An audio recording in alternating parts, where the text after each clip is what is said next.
bang latest dito kina Maymay Entrata at Edward Barber? Ating pag-usapan. What's up mga kamarites?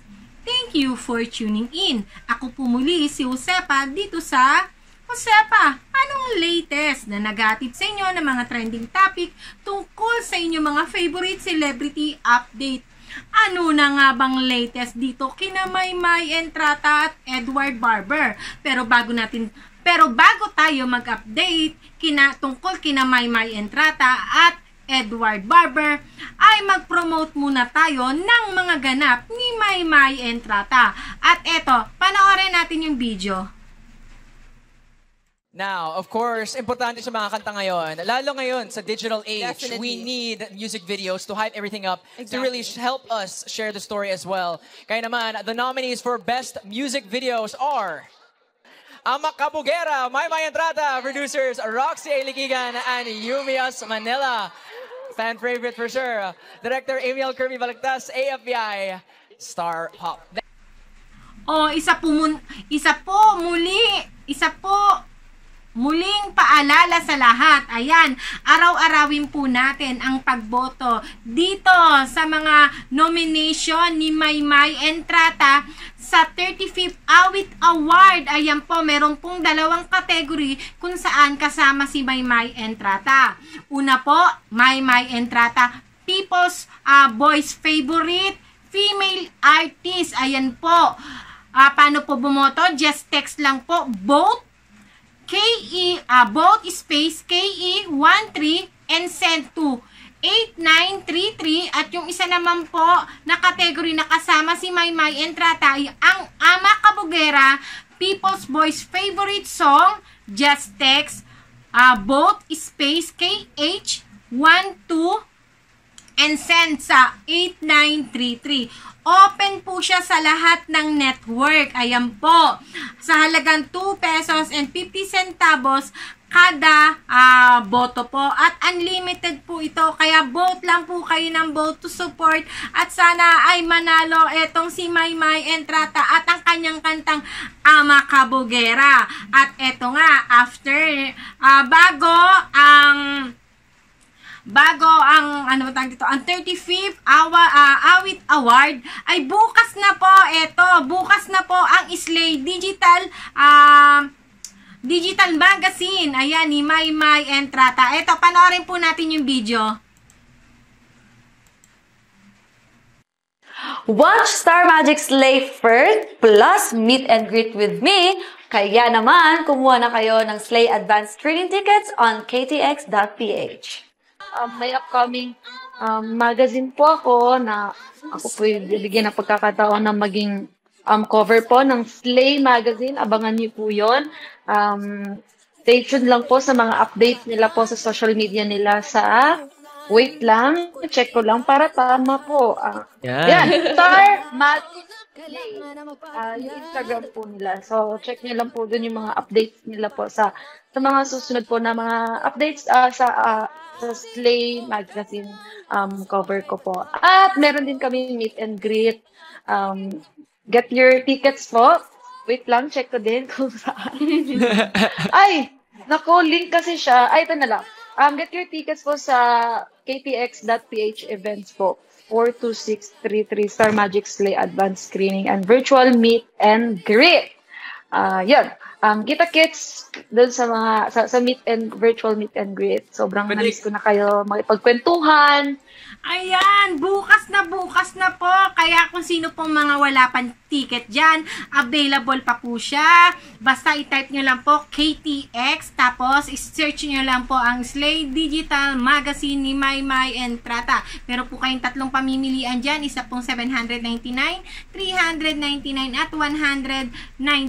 Yung 799 po, hanggat maaari yung pang inyong piliin o bilhin dahil meron po bukas pa-meet and greet itong si Maymay Entrata through Zoom po ito. Ngayon, sa hindi po kaya ang 799, may pa-promo po. Opo, may pa-promo po ang mga Solid Maymay sa Twitter. Punta lang po kayo sa Twitter at hanapin nyo po ang Solid Maymay. Ayan, Maymay Entrata, Entrata. Yan, hanapin nyo lang po sila. Meron po silang pa-promo na ang 799 ay mabibili nyo na lang po sa halagang 400 pesos.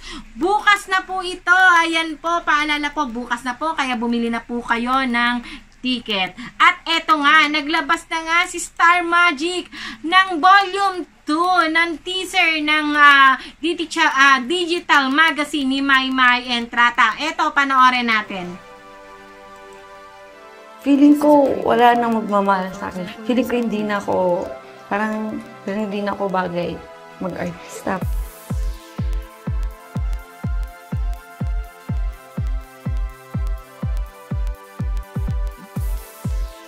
Iba na yung Moira ngayon compare dun sa batang Moira. It's not just about flaunting about your sexy body. It's really empowering. Like, be confident on yourselves. And I learned that it takes a lot po talaga to keep going.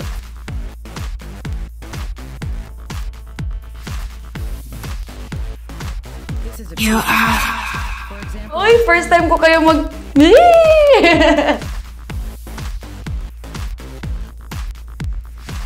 At dahil nga nailabas na ang Volume 2 na teaser ng digital magazine ni Maymay Entrata na Slay, at eto nga, mainit-init pa, lumabas na ang cover magazine ni Maymay Entrata. Ayan nga, o diba? Nagpakita na ng skin itong si Maymay Entrata. Why not? Coconut. Ayan, 25 years old na si Maymay Entrata. Kaya tamang-tama lang, di ba, na magpakita na siya ng skin para mag-level up na siya, di ba? Para mas makatanggap na siya ng mas mature. O, mas mature ha, baka mamaya kung anong mature ang nasa isip nyo, ibig sabihin yung mga hindi na patwitams, ayan, okay? Pwede na siyang tumanggap ng mga mature role dahil nagpapakita na siya ng skin, kaya baka naman isang teleserye naman dyan, ABS-CBN, o diba? At dahil nga, ayan, nag-post na rin si ABS-CBN Entertainment sa kanilang Twitter account ng poster ni Maymay Entrata. Ito, basahin natin ang caption ni ABS-CBN. Yan. ABS-CBN Entertainment o Captain Maymay Entrata, Slay cover girl Maymay Entrata is Captain Kabogera, and she has set sail from the Kabog era. Oh, come on the board and witness her new journey on Star Magic 4-part digital video magazine #Slay Volume 2 premiere soon on YouTube channel. O, ayan, diba? At syempre, magpapahuli ba naman itong si Star Magic? Nag-post na rin po siya sa kanyang Twitter account na may caption din na, o Captain Maymay Entrata, Slay cover girl Maymay Entrata is Captain Kabogera, and she has set sail for the Kabog era. Come on the board and witness her new journey on Star Magic 4-part digital video magazine. #Slay Volume 2 premiere soon on YouTube.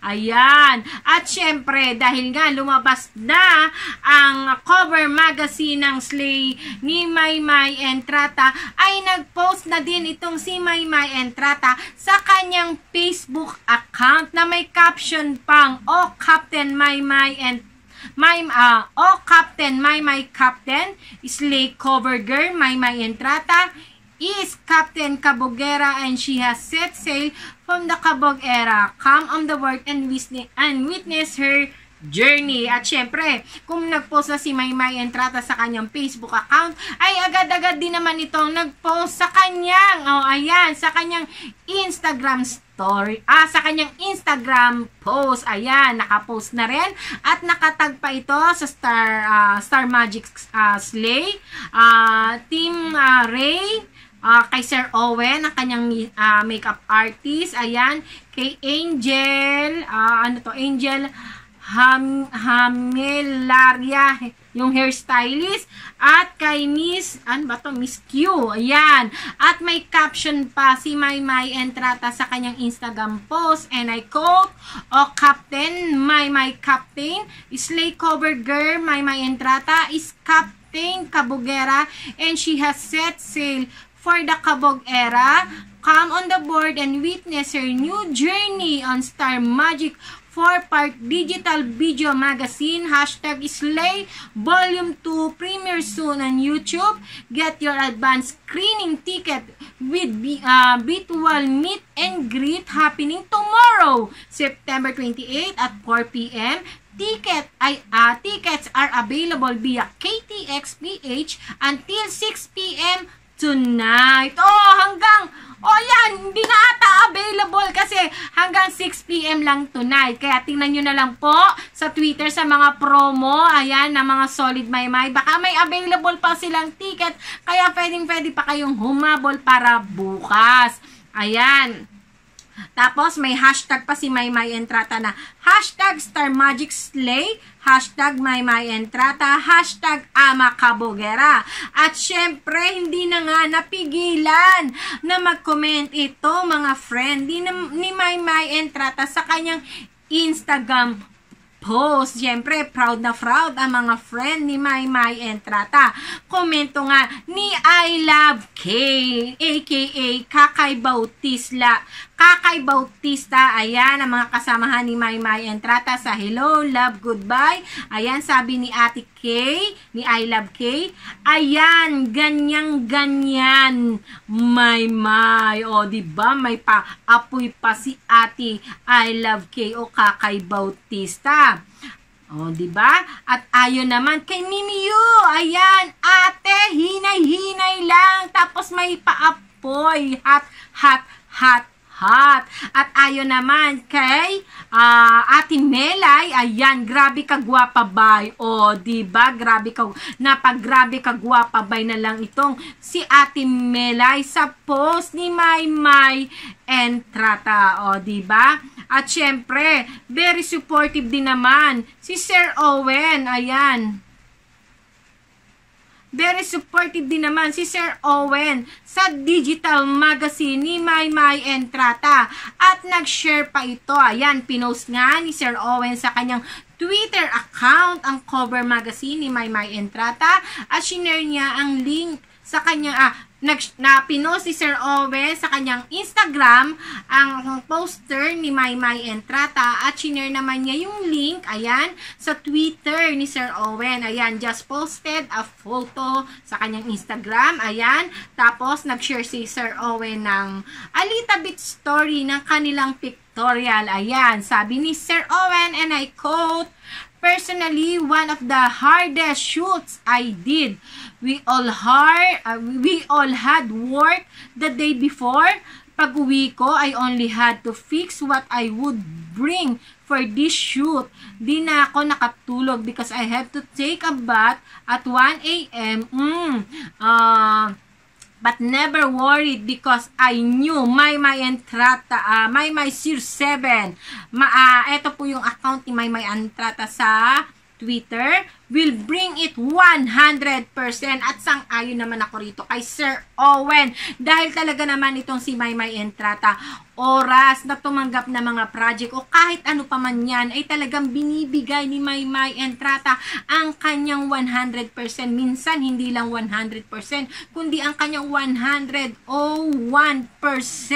sa lahat ng kanyang mga project at sa lahat ng kanyang ginagawa, mapasinging man ito, acting, dancing, pictorial o pictorial o modeling, lahat binibigay ni Maymay Entrata para naman masatisfy at ma-proud ang lahat ng mga supporter ni Maymay Entrata sa kanya mga project at ng kanyang mga mahal sa buhay. O eto nga, kung si Maymay Entrata ay busy sa pag-promote ng kanyang magazine na Slay, ay eto naman si Edward Barber, ayan, busy naman siya sa favor youth nila sa kanilang Church. Ayan, si Edward Barber talaga namang laging present, di ba? Priority ngayon talaga ni Edward Barber ang kanyang favor youth, favor church, ayan, ang kanyang communication kay God. Diba nakakatuwa naman talaga si Edward Barber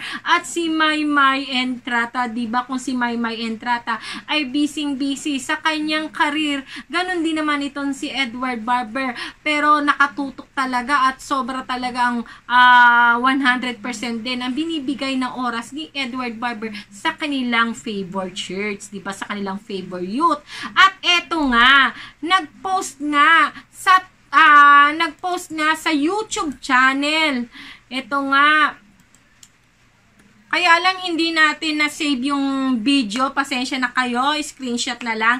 Ayan, nag-post nga itong si Efren Monte na mga behind the scene ng pictorial ni Maymay Entrata. Ayan, behind the scene, Maymay Entrata. Siguro ito yung Broadway. Ayan, yung mga picture na lang ni Maymay Entrata ang ating ipakita dahil mukhang dinilit na siya sa YouTube channel.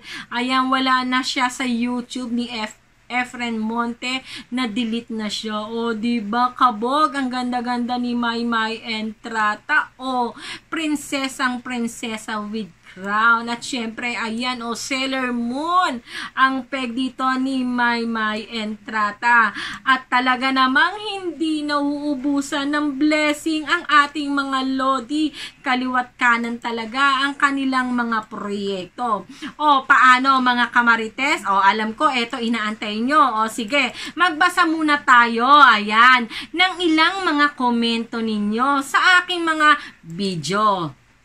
Ito, komento ni Ludivina Hiladoga. Ayan. Mayward, laban lang, huwag kayong susuko. Huwag ninyong pansinin ang mga tao na naninira sa inyo. Nandito lang kaming sumusuporta sa inyo. Diba? Nakakatuwa naman ang komento nito ni Ludivina. Ayan, Hiladoga. Napaka-positibo. Salamat, Ludivina. At ayon naman kay Rosa Uro, Sally, hi Josepa, agree ako sa lahat ng update mo sa Mayward. Ako po ay si Mrs. Tita Tak. All in, pray for you and very proud of you. Always, thank you. You're welcome po. At maraming salamat din po, Rosa Ura. O, anong pangalan niya?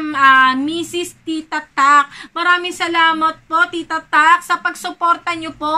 Hindi lang po sa aking YouTube channel, kundi maging kina Maymay Entrata at Edward Barber at lalong-lalo na po sa Mayward. Kaya huwag niyo pong kalimutan bumili po ng Slay Magazine. Ayan, Slay Digital Magazine po ni Maymay Entrata. Ayan po. At yung pagboto po natin sa 35th Awit Award, araw-arawin nyo na po yan. O, diba talagang todo promote tayo kay Maymay Entrata.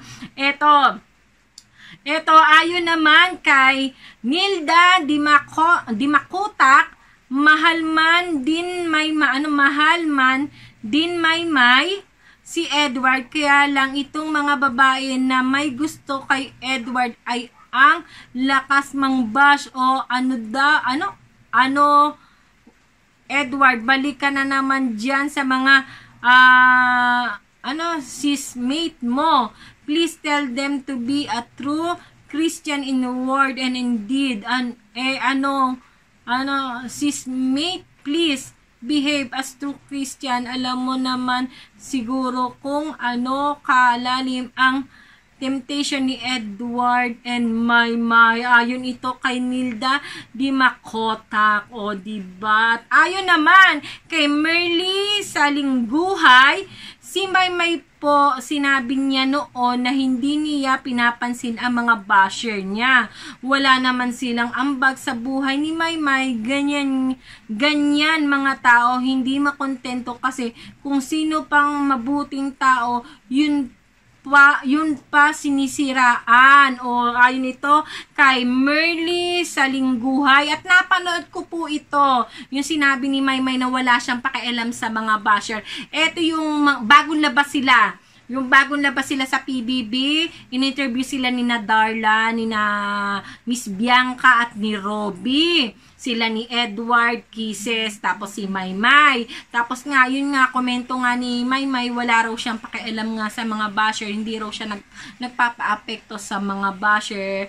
Pero nung pumasok ulit si Maymay sa PBB, diba, shinare ni Maymay kina Ate Ilis niya, diba, na naaapektuhan din siya, na masakit daw pala, diba, ang mga sinasabi ng mga basher, naaapektuhan siya, at pati ang friendship nila ni na Kisses, ni na Edward, diba, naaapektuhan dahil nga sa mga basher, diba, dahil nga sa mga fan war. O eto, huling komento na ating babasahin dahil medyo marami-rami tayong komentong nabasa ngayon dahil puro positibo ang komento ninyo. Ayon kay Ninita Paison, thank you sa pagbasa ng comment ko, ma'am. Oh, you're welcome po, Miss Ninita Paison, at maraming salamat din po sa pagsuporta ninyo sa aking YouTube channel, lalong-lalo na po sa pagsuporta ninyo kina Maymay Entrata at Edward Barber at sa Mayward, at sa mga hindi pa po nakasubscribe yan sa aking YouTube channel at gusto nyong maging updated kayo lagi dito kina Maymay Entrata at Edward Barber,